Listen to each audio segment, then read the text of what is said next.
안녕하세요. 남자친구와 파혼을 결심한 30대 여성입니다. 사실 파혼이라고 표현을 했지만 식만 안 올렸다 뿐이지 주변에 알만한 사람들은 저희가 동거 중인 걸 알고 있었거든요. 아무튼 그래도 이혼이라고 하기엔 그건 그것대로 말이 안 되니 파혼이라고 표현하겠습니다만 괜히 제가 거짓말을 하는 기분이 들어 찜찜하네요. 아무튼 서두가 길었는데 파혼을 하게 된 이유는 남자친구 어머니가 저를 마치 무슨 노비 부리듯 드셨거든요. 남자친구는 아무런 도움이 되질 않았고요. 남자친구하고는 대학교를 같이 다닌 친구 사이였어요. 다만 그 당시에는 서로를 남녀 사이로 본 건 아니고 그냥 불러내서 술 한잔하기 좋은 친구 정도였죠. 하지만 졸업 후에 자연스레 연락이 끊어졌고 이후로 남자친구는 어땠는지 몰라도 저는 그다지 남자친구가 어떻게 사는지 궁금하다던가 그런 건 없었네요. 그리고 그렇게 몇 년이 지나 지독히 추웠던 연말이었는데 몇몇 친구들의 주도로 대학 친구들끼리 모이는 자리가 만들어졌어요. 그리고 그곳에서 우연히 남자친구와 다시 재회하게 되었죠. 저희는 서로 신기하다 반갑다 소리를 연발해대며 대화를 나누기 시작했는데 솔직히 말도 잘 통하고 유머 코드도 맞고 그리고 며칠 뒤 남자친구가 점심이나 먹자며 저에게 연락을 해오면서 그렇게 연인 사이로 발전했습니다. 그러다 사귄 지 1년쯤 되었을 무렵 원래 인테리어 회사에 다니던 남자친구가 뜬금없이 장사가 하고 싶다고 하대요. 그리고 저도 그 무렵 다니던 회사 상황이 어려워지면서 이직을 해야 하나 어째야 하나 고민이 많았고요. 하지만 둘 다 모아둔 돈이 많지가 않았어요. 그래서 저는 솔직히 남자친구가 하는 말이 직장 다니는 사람들끼리 늘상 하는 얘기처럼 회사 때려치고 장사나 할까 이 정도의 푸념이라고 생각을 했었죠. 그래서 저는 저 나름대로 이직을 준비하고 있었고요. 그런데 그런 이야기가 오간 지 두세 달이나 되었을까? 남자친구가 자기 어머니가 돈을 대준다고 하셨다면서 저더러 같이 장사를 해보자는 거예요. 저는 솔직히 처음에 남자친구가 웬 헛소리를 하나 싶어서 장난하지 말라고 그랬습니다. 그때 생각만큼 이직이 쉽지 않아 스트레스가 심하던 때기도 했거든요. 그런데 남자친구가 자기가 왜 이런 걸로 장난을 치겠냐면서 진심이라고 자기가 가게를 차릴 거니까 저더러 같이 하자는 거예요. 자기가 월급은 넉넉히 챙겨주겠다면서 말이죠. 그리고 이후로도 남자친구가 한 달 가까이 저를 끈질기게 설득을 하더라고요. 그래서 결국 남자친구가 차린 가게에서 같이 일을 하게 되었네요.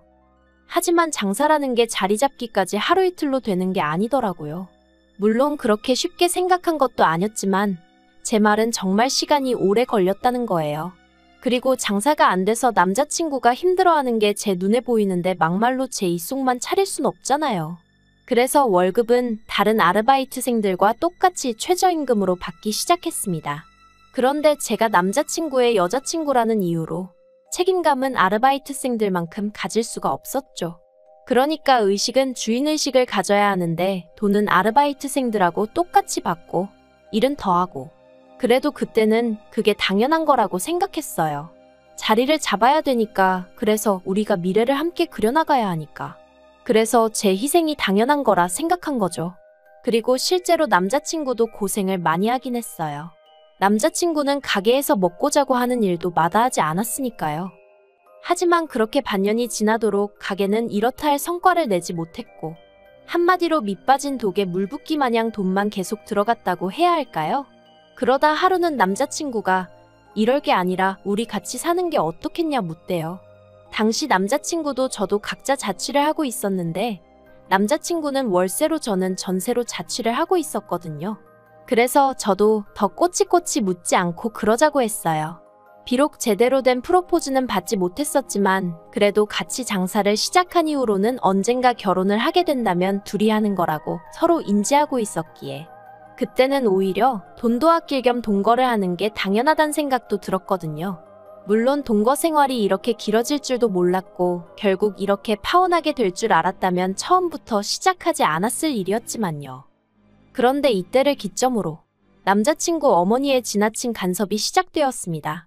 비록 장사도 같이 하고 동거도 시작하긴 했지만 엄연히 저희는 부부가 아니고 장사에 있어서도 솔직히 저는 지분도 하나 없었는데 어머님이 저한테 바라시는 게 참으로 많으시더라고요.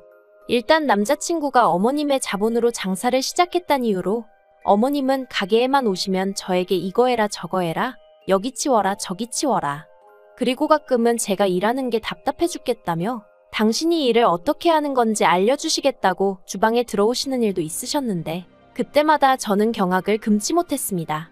저나 남자친구는 아무리 장사가 안 되더라도 양심을 속이지는 말자는 주의였는데 어머님은 저희더러 배떼지가 불렀다며 손님들이 남기고 간 잔반을 재활용하길 바라셨고 뿐만 아니라 청소용으로 쓰던 고무장갑을 끼시곤 식재료 손질을 하려고 하시질 않나. 제가 참아다 적을 순 없지만 정말 상상 초월의 일들을 하려고 드셨거든요. 그래서 보다 못한 제가 그렇게 하지 마시라 한마디 하면 네가 누구 덕에 여기서 이렇게 일을 하는 줄 아느냐면서 폭언도 마다치 않으셨습니다. 그래서 아닌 게 아니라 제가 남자친구와 같이 일한 지 2년 만에 그만두겠다고 통보를 했어요. 이제라도 다시 새 직장을 찾던지 알아서 살 길을 찾을 테니 어머님하고 둘이 장사를 하던지 하라고 더는 못 해먹겠다 했죠. 그러자 남자친구가 자기가 어머님하고 금전적 관계도 정리를 할 거고 그동안 고생한 거에 대한 보상을 해주겠다며 저더러 다시 한 번만 생각해보라대요. 그리고 솔직히 2년쯤 되었을 땐 가게가 조금씩 자리를 잡아가고 있었거든요. 매상도 많이 늘었었고요. 게다가 남자친구가 자기가 다 미안하다며 저자세로 나오니 제 마음이 흔들렸던 게 사실이에요.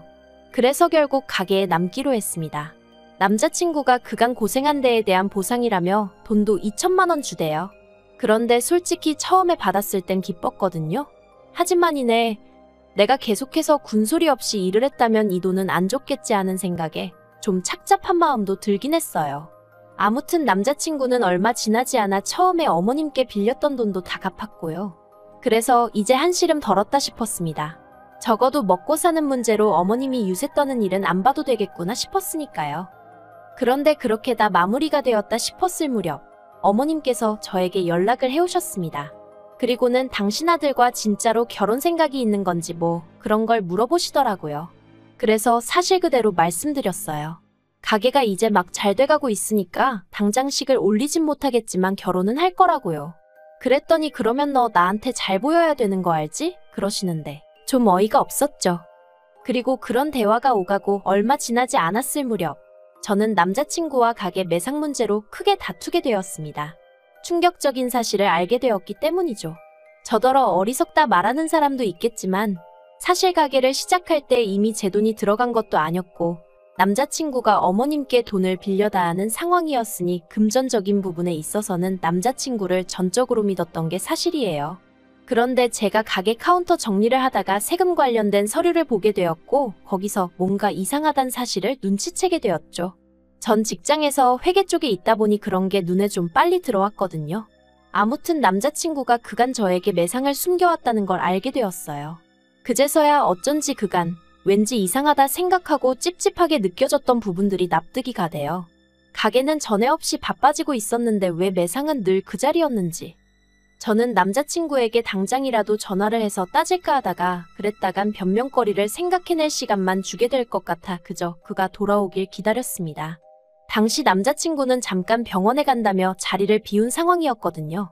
그리고 1시간쯤 지났을까? 정말이지 그 1시간 동안 얼마나 많은 생각들이 머릿속을 헤집던지. 아무튼 돌아온 남자친구 앞에 제가 아무 말 없이 그 서류들만 내밀었습니다. 그리곤 설명해보라니까 처음엔 오히려 못 낀 놈이 썩낸다고 이게 뭔데 다짜고짜 이러냐면서 짜증을 내더니 급기야는 그 서류들을 쓰레기통에 버리려고 하는 거예요. 그래서 제가 이렇게 나온다는 거냐고. 알겠다고 그럼 앞으로 혼자서 어디 한번 잘해보라고 하곤 앞치마를 벗어던졌어요. 그러자 남자친구가 또다시 저를 잡고 늘어지면서 왜 이러냐면서 자기가 설명을 다 해주겠답니다. 그리곤 기껏 한다는 소리가 결혼자금으로 돈을 따로 모으고 있었다는 거예요. 아니 아무리 결혼자금이라도 그렇지 나는 그 코딱지만한 월급을 쪼개 써가며 따로 모으고 있었는데 만약에 제가 끝까지 모르고 있었다면 막말로 결혼할 때 나는 이만큼이나 모았는데 넌 그동안 뭐 한 거냐며 절 비웃었을지 누가 알겠어요? 정말이지 황당해서 뭐라 할 말이 없더라니까요. 아무튼 결국 그렇게 남자친구가 저 몰래 빼돌린 돈이 얼만지 계산하여 그 절반을 제가 받았습니다. 그리고 더는 남자친구에게 신뢰가 가지 않아 가게 일에서 손을 떼야겠다는 생각이 확고해지기 시작했죠. 그런데 그런 제 속도 모르고 지난달 어머님이 만나자 하시더니 이번에 가게를 하나 더 내려고 하신다면서 저더러 그 가게에 가서 일을 좀 해야겠다는 거예요. 새 가게를 낸다는 이야기도 처음 듣는 이야기였고 제가 왜 거기 가서 일을 해야 한다는 건지 납득이 되질 않대요. 그래서 제가 지금 이게 다 무슨 말씀이시냐 되물었더니 저더러 말귀를 못 알아듣는다면서 남자친구에게는 아래로 2살 어린 남동생이 있는데 그 남동생 앞으로 가게를 차려주실 거라는 거예요. 뭐 어머님 재산으로 어머님 자식 가게 차려주신다는데 제가 왈가왈부할 문제는 아니니까 그거에 대해선 아무 생각이 없었어요. 그냥 그러시구나 하고 말았죠. 그런데 저더러 거기 가서 일을 하라는 건 제가 무슨 노비도 아니고 여기 있으라면 있고 가라면 가나요? 게다가 제가 단번에 못 간다 하려다가 혹시나 싶어 돈은 얼마나 주실 거냐 물었더니 주긴 뭘 얼마나 주냐면서 어차피 너 내 아들하고 결혼할 거 아니냐, 그럼 한 가족인데 무슨 돈 타령이냐, 오히려 절 이상한 사람 취급을 하시대요. 어이가 없었죠. 어머님은 제가 남자친구랑 가게 열고 몇 달, 아니 거의 1년 넘게 정말 고생고생한 거 옆에서 다 보셨거든요. 그런데 이젠 아예 저를 공짜로 부려먹으시려 든다는 게 아무리 어머님이 저보다 어른이라지만 괘씸하고 불쾌하고 화도 나대요. 그래서 됐다고 했어요. 제가 무슨 자원봉사하는 사람도 아니고 제가 왜 무임노동을 하느냐고 못한다고 했죠. 그리고는 먼저 일어나겠다 하고 자리에서 일어나니 너 내 아들이랑 결혼하기 싫어? 지금 내가 네 시어머니 될 사람인데 이따위 싸가지가 말이 된다고 생각하니? 그러시대요. 그래서 저도 제가 어머님 며느리 될 사람인데 이렇게 대하시는 게 맞다고 생각하시냐고 한마디 받아치곤 먼저 카페에서 나와버렸네요. 집으로 오는데 속에서 부글부글 화가 끓더라고요. 아니 나를 뭘로 보셨으면 저런 말을 아무렇지 않게 하실 수 있나 싶기도 하고 내가 그렇게 남자친구랑 결혼 못해 환장한 애로 보였나 싶기도 하고 아무튼 여러 가지로 속이 뒤숭숭한 게 여기가 끝이다 싶었죠. 게다가 집에 도착하니 남자친구가 이미 어머님이랑 통화를 했는지 언짢은 표정으로 절 보는 거예요. 저도 그런 남자친구를 보니 꾹꾹 눌렀던 화가 막 터져나오고 그래서 쓸데없는 소리 할 거면 말 걸지 말라고 먼저 한마디 했습니다. 그러자 남자친구가 정말 자기 어머니한테 왜 그러냐면서 형수 될 사람이 시동생 좀 도와주는 게 그렇게 말이 안 된다고 생각하냐며 짜증을 내대요. 아, 솔직히 100번 양보해서 남자친구라도 저한테 미안해하고 어머님이 경우가 없으셨다 뭐 그런 말이라도 한마디 했으면 저도 나름대로 좋은 쪽으로 어떻게든 생각해보려 했을지도 모르겠습니다만 남자친구의 글러먹은 태도에 저도 마음이 완전히 돌아서 버렸죠. 그래서 나 내일부터 가게 안 나갈 테니까 알아서 하라고 했어요. 여기서 지금 네 짐도 당장 빼라고 했고요. 다행히 남자친구도 저에게 질린 건지 상황이 짜증났던 건지 욕을 퍼부으며 짐을 뺐고 그렇게 순식간에 저희는 남남이 되었습니다. 그리고 솔직히 한이주동아는 뭐랄까? 허망했어요. 그간 해온 노력에 비해 제 손에 남은 건 아무것도 없는 것 같았거든요. 법적으로 싸웠으면 뭐라도 뺏어올 수 있었을지도 모르겠지만 그땐 그렇게 할 의욕도 나질 않았고요. 하지만 언제까지 쓰러져 있을 순 없었으니 저는 남자친구와 헤어진 지 꼬박 한 달 만에 그간 결혼자금이랍시고 모아둔 돈으로 제 가게를 열기로 했습니다. 불현듯 남자친구도 열심히 했지만 저도 죽어라 해온 게 있었고 그 과정에서 배운 바가 있었으니 혼자라고 왜 못하겠나? 그런 생각이 들었거든요. 그래서 에라 모르겠다 부딪혀보자 그렇게 된 거죠. 그리고 그렇게 발품을 팔아 정확히 2주 만에 개인적 사정으로 가게 전체를 넘기겠다는 사람을 만났고 저는 그걸 그대로 인수받아 약간의 손만 본 끝에 장사를 시작했습니다. 그리고 정말 운이 좋았다고 해야 할지 아니면 노력의 결실인지 가게는 2달 만에 많이는 아니어도 단골 손님이 생길 만큼 자리를 잡았어요. 그런데 어떻게 제 소식을 알게 된 건지 하루는 남자친구 어머니가 오셔서 아주 깽판을 치셨습니다. 무슨 제가 산업 스파이라도 된 것 마냥 제가 남자친구 가게 레시피부터 기밀을 빼갔다면서 난리도 아녔죠. 어이가 없어서 레시피나마나 전부 다 처음부터 같이 만들었는데 그게 어떻게 제가 빼앗은 게 되나요? 이후로도 몇 번이나 어머님의 헛소리가 반복되어 결국 지금 접근 금지 신청해 놓은 상황입니다. 그리고 그 이유를 얼마 전에야 알게 되었는데 남자친구는 저랑 헤어질 때만 하더라도 자기 혼자서도 얼마든지 할 수 있을 줄 알았나 봐요. 어머님까지 도와준다고 나서셨던 모양이니까요. 하지만 오히려 그게 악수가 되어 손님들이 위생과 맛에 대해 불만을 제기하기 시작했고 그런 와중에 멀지 않은 곳에 제가 새 가게를 오픈했단 소문이 나면서 제가 반사이익을 얻었던 모양입니다. 그리고 어머님은 그게 전부 다 제가 무슨 계략이라도 꾸며서 된 것처럼 제 탓을 하셨던 거고요. 참으로 갑갑한 일이었죠. 아무튼 결국 엊그제 듣자 하니 남자친구 가게는 거의 반토막이 난 상황인가 본데 제가 알게 뭐랍니까? 불쌍하지도 않아요. 아쉬운 건 더더욱 없고요. 물론 그 가게에 제가 애정이 없는 건 아니에요. 그래도 제 청춘의 일부를 갈아 넣었던 곳인데 어째서 아무런 마음이 없겠어요? 하지만 덕분에 또 많이 배우고 교훈도 얻었고 이렇게 제가 제 두 발로 우뚝 서게 되었으니 그걸로 만족하렵니다. 한 가지 바라는 바가 있다면 남자친구가 어머님 원망을 많이 하고 저를 놓친 걸 많이 후회했으면 좋겠다는 거. 좀 유치한가요? 그래도 어쩔 수가 없네요. 아무튼 저는 저대로 또 저만의 인생을 그려나가기 위해 오늘도 내일도 열심히 달려볼 생각입니다.